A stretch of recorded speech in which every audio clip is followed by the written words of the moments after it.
Trump, JD Vance, తర్వాత విదేశీ వ్యవహారాల శాఖ కార్యదర్శి, ఈ ముగ్గురికి సంబంధించిన 3 స్టేట్మెంట్లు వచ్చినాయి ఒకే రోజు పేపర్లో. బహుశా నిన్న మొన్న వచ్చినాయి. ఆ ముగ్గురు చెప్పింది ఏమిటనంటే, యుద్ధం ఆపండి, ఇరు దేశాలు మీ ఇద్దరు కూర్చొని మాట్లాడుకోండి, పరస్పర యుద్ధం వద్దు అని మేము చెప్పినాం అని అన్నారు.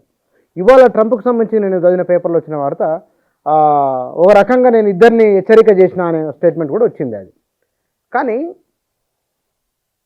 పహల్గామ్ దాడి ఘటనకు ప్రతీకారం ఆపరేషన్ సింధూర్ గట్టి సమాధానం ఇచ్చిందనే భావన ఈ దేశంలో ఉన్నది, దేశ ప్రజలు భావిస్తున్నారు. బుచ్చన్న గారు, పహల్గామ్ సంఘటన అనేది అత్యంత ఏహమైన సంఘటన, అత్యంత దుర్మార్గమైన సంఘటన. అమాయకులైన టూరిస్టులు మతం పేరు అడిగి కాల్ చంపడం అన్నంత దుర్మార్గమైన, ఏహమైన, దురదృష్టకరమైన, నీతిబాహ్యమైన చర్య ప్రపంచంలో ఎక్కడ మనం చూడలేదు. భారత్ పాకిస్తాన్ మీద అటాక్ చేయడం సమర్థనీయం. కాంగ్రెస్ పార్టీగా మేము సమర్థిస్తున్నాం, ప్రజాస్వామ్యవాదులుగా సమర్థించాలి. అట్లాగే అంతర్జాతీయ పరిశోధన విద్యార్థి కూడా మనం సమర్థించాలి. కానీ అదే నేపథ్యంలో పాకిస్తాన్ మీద భారత సైన్యాలు తమ అటాక్ను మొదలుపెట్టిన తర్వాత వచ్చి రిజల్ట్ ఏంది? 4 దుర్మార్గులు, ముష్కరులు 26 మంది అమాయకులైన టూరిస్టులను చంపేశారు, మతం పేరు అడిగి చంపేశారు. ఆ 4గురిని మనం దొరకబట్టామా? 4గురి ఆనవాళ్ళు ఏమైనా తీసుకురాగలిగామా? అట్లాగే ఈ 4గురికి శిక్షణ ఇచ్చిన ఉగ్రవాద శిబిరాలు ఉన్నాయి కదా, ఆ శిబిరాల మీద అటాక్ చేసామని చెప్తున్నారు. భవిష్యత్తులో మేము ఉగ్రవాద శిబిరాలను మూసేస్తాం, ఉగ్రవాదానికి సంబంధించిన ప్రోత్సాహకమైన యాక్టివిటీస్ మా నుంచి ఏం రావు అని పాకిస్తాన్ నుంచి ఒక ప్రకటన ఇప్పించగలిగారా? అదే రకంగా రేపు భవిష్యత్తులో కూడా మేము భారతదేశం పట్ల మేము చాలా స్నేహపూర్వకంగా ఉంటాం అన్న అంశం మీద ఏదైనా ప్రకటన మేము వినగలిగామా? అట్లాగే సింధు నది ఒప్పందాలకు సంబంధించిన విషయాల్లో మేము మౌనంగా ఉంటామనే ప్రకటన పాకిస్తాన్ నుంచి మనం చూడగలిగామా? పాకిస్తాన్ డిమాండ్ చేస్తున్న మోస్ట్ వాంటెడ్ తీవ్రవాదులు గల్లాలేసుకొని పాకిస్తాన్లో తిరుగుతున్నారు కదా, ఇండియా ఏదైతే ప్రకటించిందో. వాళ్ళని ఏమన్నా కనీసం పట్టిస్తామన్న ప్రకటన, మేము వాళ్ళని మీకు అందిస్తామన్న ప్రకటన బేసికల్గా పాకిస్తాన్ నుంచి తీసుకోగలిగాము. అట్లాగే మేము భారతదేశంతో పహల్గామ్ దాడి ఏదైతే జరిగిందో దాని మీద న్యాయ విచారణ జరిగే క్రమంలో, అంతర్జాతీయ న్యాయ విచారణ జరిగే క్రమంలో దానికి పూర్తి సహకారం మేము అందిస్తామని పాకిస్తాన్ ప్రకటన చేయడాన్ని మనం చూసామా? ఇవేమీ ప్రకటన జరగకుండా సీజ్ ఫైర్ జరిగితే భారత ప్రజలు ఎట్లా అర్థం చేసుకుంటారో మీరు ఆలోచన చేయండి. ఇప్పుడు మీరు అన్నట్టుగా పాకిస్తాన్ యొక్క మెడలు వంచాలి, పాకిస్తాన్ భవిష్యత్తులో ఇట్లాంటి యాక్టివిటీ చేయొద్దని ప్రతి భారతీయుడు కోరుకుంటున్నాడు.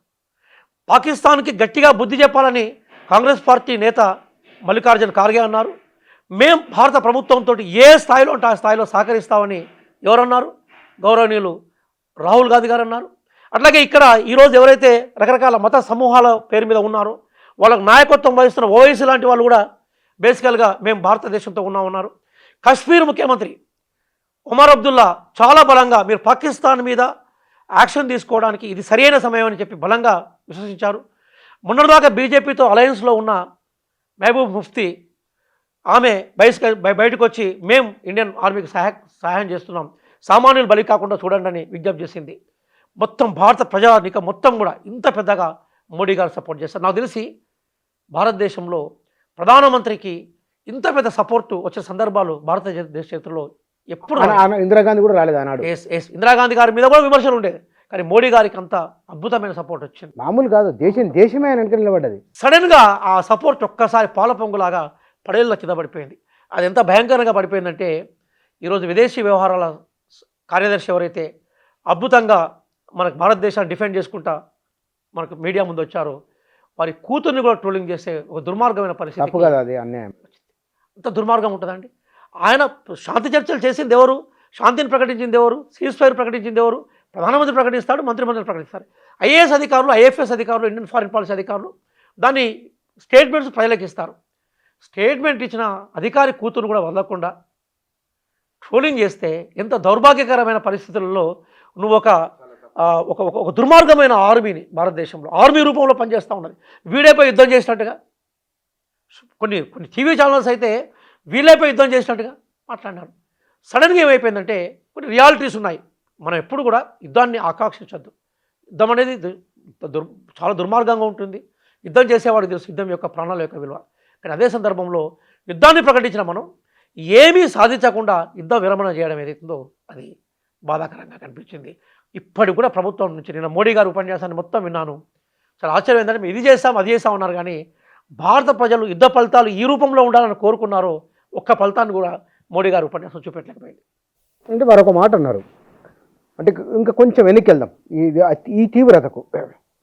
ప్రజలు కోరుకున్నారని లేదా అన్నారని అంశం ఒకటైతే, రెండోది 70లో ఉన్నట్లు ఇవాళ భారతీయ ఆర్థిక వ్యవస్థ లేదు, రాజకీయాలు లేవు, ప్రజల ఆలోచన లేదు.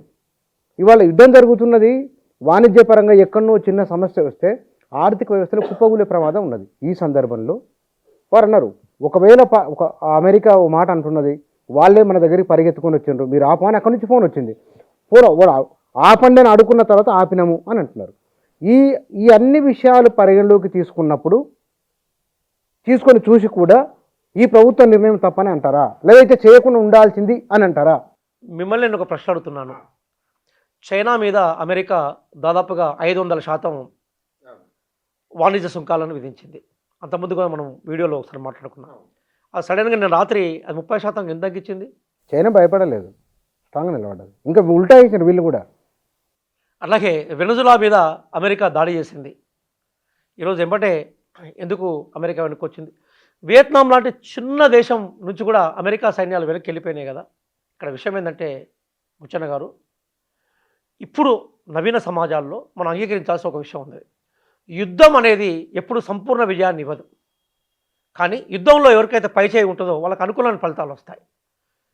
ఉక్రెయిన్ ఉంది కదా, ఉక్రెయిన్ దేశ అధినేత జెలెన్స్కీ ట్రంప్ ఎదురుగా మీరు నేను కూర్చున్నట్టే, ఇంకా దగ్గర కూర్చున్నాడు, మనం కొంచెం దూరం కూర్చున్నాడు, పక్కనే కూర్చున్నప్పుడు అతని యొక్క గెస్టర్స్, అతని యొక్క ఆహాభావాలు, అతని యొక్క ఆవేశము, అతని యొక్క శారీరక కదలిక, అతని చేతుల కదలిక మీరు చూశారు కదా, ఎంత బలంగా ఢీకున్నాడు ట్రంప్ను. కానీ తర్వాత మళ్ళీ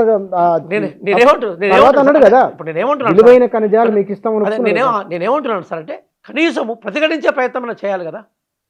ఈరోజు ట్రంప్ ఒక అవమానకరమైన ఒక స్టేట్మెంట్ ఇచ్చాడు. ఏమన్నాడంటే, నేను బెదిరించి 2 దేశాలు లొంగదీశా అన్నాడు. అది నిజంగా భారతదేశానికి అవమానమే, పాకిస్తాన్ కూడా అవమానమే కదా. సిమ్లా ఒప్పందం కానీ మిగతా ఒప్పందాలు ఏం చెప్పాయి? ద్వైపాక్షిక చర్చలు, అంటే 2 దేశాలు కూర్చొని మాట్లాడుకోవాలన్నాయి. ప్రధానమంత్రి మోడీ గారు కూడా పదే అట్లాగే భారత విదేశాంగ విధానం కూడా పదే ఏం చెప్తుందంటే 2 దేశాలు కూర్చొని మాట్లాడుకోవాలనే విషయాన్ని చెప్తుంటాయి. కానీ నిన్ననే మోడీ గారు మాట్లాడింది విషయం ఏంటి? మేం ఇవన్నీ సాధించాం కాబట్టి మేము కాల్పుల విరమణ చేసామన్నారు. కానీ ట్రంప్ గారి ప్రకటన పూర్తిగా విరుద్ధంగా ఉన్నది కదా దీనికి. మేము పాకిస్తాన్ లొంగ తీసుకున్నాం కాబట్టి, పాకిస్తాన్ బెంబేలెత్తిపోయి ప్రపంచ దేశాల దగ్గర పోయింది కాబట్టి మేము సీజ్ ఫైర్ చేసామన్నారు. కానీ ట్రంప్ అట్లా అనలేదు కదా. ట్రంప్ ఏమన్నాడు? మేము బెదిరించాం కాబట్టే కాల్పుల విరమణ చేశాయన్నారు. రెండింటి మధ్య పోలిక ఉందా? కానీ భారత్ వెనకడుగు వేయలేదు, దాన్ని తిప్పికొట్టిందని కూడా ప్రధానమంత్రి గారు అన్నారు. నేనేమంటున్నానంటే, ట్రంప్ నా జోక్యం లేకుండా కాల్పుల విరమణ జరగదన్నాడు. ఇక మన ప్రకటన రావకముందుకే ట్రంప్ ట్విట్టర్లో ప్రకటించాడు కదా. ట్రంప్ ప్రకటించిన తర్వాత మనకు సంబంధించిన విషయాలు వచ్చాయి కదా. ఇంకా విషయం ఏంటంటే, ట్రంప్ ఉపన్యాసం తర్వాతనే మోడీ గారు ఉపన్యాసం వచ్చింది కదా. ట్రంప్ ఉపన్యాసం అయిన తర్వాత మోడీ గారు ఉపన్యాసం వచ్చింది. మీరు చెక్ చేయండి, క్రొనాలజీ చెక్ చేయండి. నేనేమంటున్నానంటే, యుద్ధ విరమణ కాల్పుల విరమణ చేయడం అనేదాన్ని మనం తప్పట్టాల్సిన అవసరం ఏం లేదు. కానీ మనం యుద్ధాన్ని ప్రకటించిన తర్వాత, ఎందుకంటే యుద్ధం బయట నుంచి చూసేవాడికి ఒక ఆనందమైన విన్యాసంలా కనపడుతూ ఉంటుంది, అక్కడ ప్రాణ చెలగాటం జరుగుతూ ఉంటుంది. యుద్ధం ముగిసిన తర్వాత అమాయక తల్లులు తమ కొడుకుల శవాల కోసం వెతుక్కోవడం ఉంటుంది. అమాయకమైన పిల్లలు తన తండ్రి ఆచూకీ కోసం వెతకాల్సి ఉంటుంది. నవ వధువులు భర్త కోసం వెతికే ప్రయత్నం ఉంటుంది. చాలా బీభత్సంగా ఉంటుంది యుద్ధం. మనం 2వ ప్రపంచ యుద్ధ దృశ్యాలను కానీ, అంతకుముందు మనం చైనా పాకిస్తాన్తో యుద్ధ దృశ్యాలను చూస్తే మనకు కనపడుతూ ఉంటుంది. కానీ ఇక్కడ విషయం ఏంటంటే, యుద్ధాన్ని ప్రకటించిన తర్వాత, యుద్ధాన్ని ఎందుకు ప్రకటించాం? మనం టెర్రరిజానికి వ్యతిరేకంగా ప్రకటించాం కదా. ఏ ఫలితాలు తీసుకోకుండా యుద్ధాన్ని ముగించడం ఏదైతుందో, అంటే కాల్పుల అది చేయడం ఏదైతుందో, అది నాశనకరంగా ఉంది. అట్లాగే ఆపరేషన్ సింధూర్ కొనసాగుతుందని ప్రధానమంత్రి ప్రకటించారు. నేను కాదనట్లేదు.